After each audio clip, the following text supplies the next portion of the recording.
Okay friends, we have affirmed ourselves with non-finites which are called infinitives. Then non-finites which we learnt as gerunds. Now we'll go to the third kind of a non-finite, and that is participles. As I told you earlier on, participles are verbs playing the role of an adjective. So they're known as verbal adjectives. Now look at this sentence. A rolling stone gathers no moss. What kind of a stone? Rolling.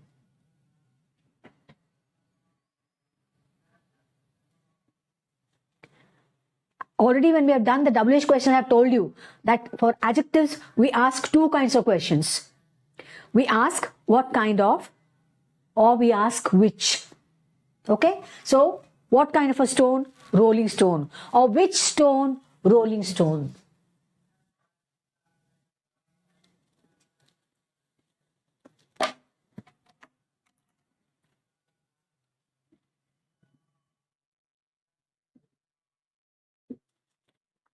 Take the next example.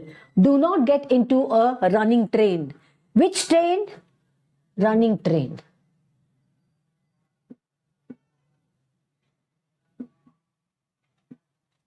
A blooming flower is beautiful to look at. Which flower? Blooming. Or what kind of flower? Blooming.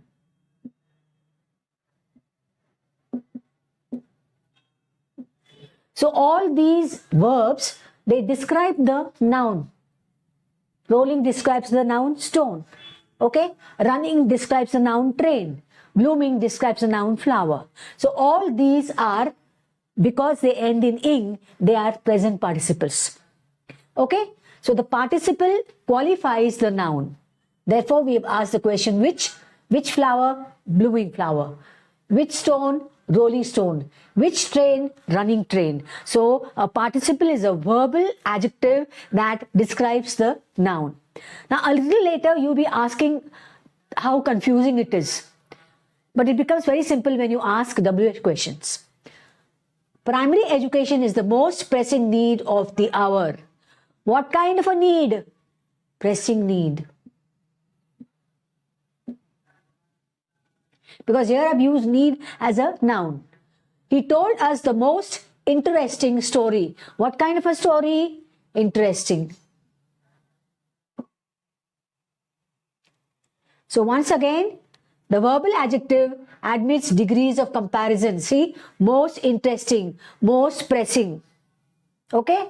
Now, we saw the girl weeping. Which girl? The one who's weeping. Now here, the participle has come after the word girl, but I know to which noun it attains to. Okay? So, which girl? The weeping girl. So, this is a participle. I saw the bird singing. Which bird? The one who's singing.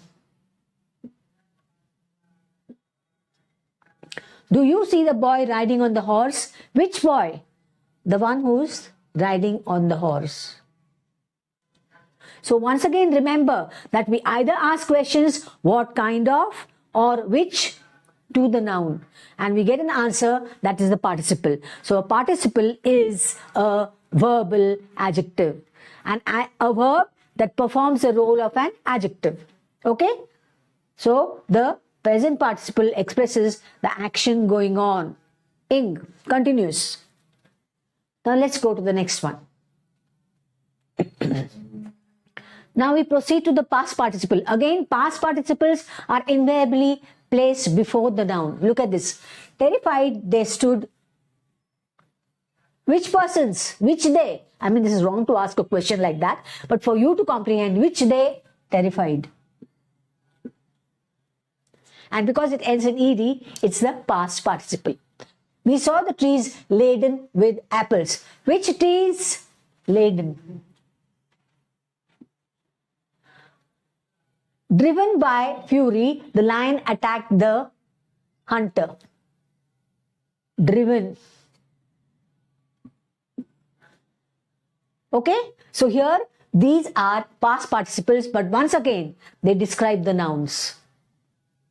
Is that clear? Now, perfect participles. Perfect participles are those that the phrase that comes before you expresses that the action is perfectly completed. Now see, having rested a while, we continued our journey. Having rested is your participial phrase. Having been notified by the court, he appeared before the judge. So here the action is perfectly done, it's complete, and therefore these are known as perfect participles. I hope it's all clear.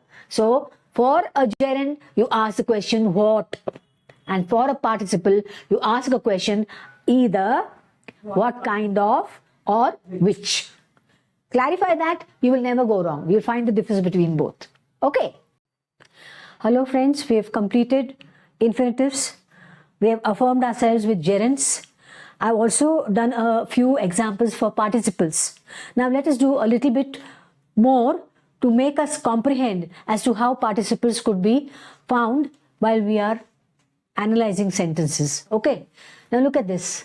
Participles qualify nouns or pronouns in three ways. A lost opportunity never returns. Which opportunity? Lost. A burnt child dreads fire. Which child dreads fire? Burnt. His tattered clothes need mending. What kind of clothes need mending? Tattered. So here, lost, burnt, tattered. All these three are participles and they qualify or they give you more information about opportunity, child and clothes.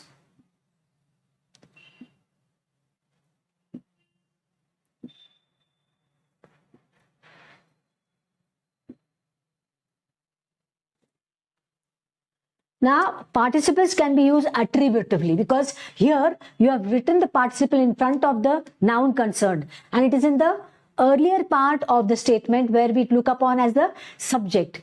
But they are placed in front of the nouns and therefore they are attributed to the nouns. So, those participles are used attributively. Now, they can also be used predicatively. That means the participles come into the predicate part of the statement. The man seems worried. Now see, actually the word worried is attributed to man. Which man? Worried man. But it has come in the latter part of the sentence, which is the predicate. So the participle is used predicatively. Understood? Next one. The boy appears contented. Which boy? The one who is contented. So the boy is the subject, appears contented. So the participle has come in the predicate and therefore it is used predicatively. The boy came laughing. Which boy? Laughing. So therefore the boy is the subject, came laughing is the predicate and the participle is used in the predicate. So it is used predicatively. He kept me waiting. Okay?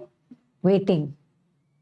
So here this comes in the predicative form. So it is used predicatively. Okay. So participles are used predicatively. So participles are either used attributively, they are placed before the noun or pronoun, they come in the subject part of it, and they can be used predicatively because they are specified or placed in the predicate of the statement. The sun having risen, the birds began to sing. Now look at this. If I say having risen, the birds began to sing, will it make sense? You will ask, having risen you or having risen me? But when I've used the subject there, okay, so this is the nominative, the subject part of it. So the sun having risen is the participle actually, it's a phrase, but it is used as a nominative absolute. The sun having risen is an absolute phrase because it comes with the subject. So you have to use it as a nominative absolute. God willing, we shall all pass. If I don't use the subject God, willing, we shall all pass, doesn't make sense. So God willing is the absolute nominative. That is the absolute phrase which tells you we shall all pass. Okay? John being ill, the doctor was sent for. Now, if I don't use the subject John, being ill, the doctor was sent for. Who? You being ill, I being ill. Who is it? But here, the subject is along there with the participle. Hence, this is a participial phrase, but it is a absolute nominative. Nominative because the subject goes with it. That's why we say nominative. Okay? So, God willing, we shall all pass. John being ill, the doctor was sent for. So, nominative, absolute, participial phrase with a noun or a pronoun going before it. Noun, in this case, sometimes a pronoun. So, this is a participial phrase, but it's a nominative absolute because the subject is placed with it. Clear so far? Good. Thank you for watching. Please do like, share and subscribe.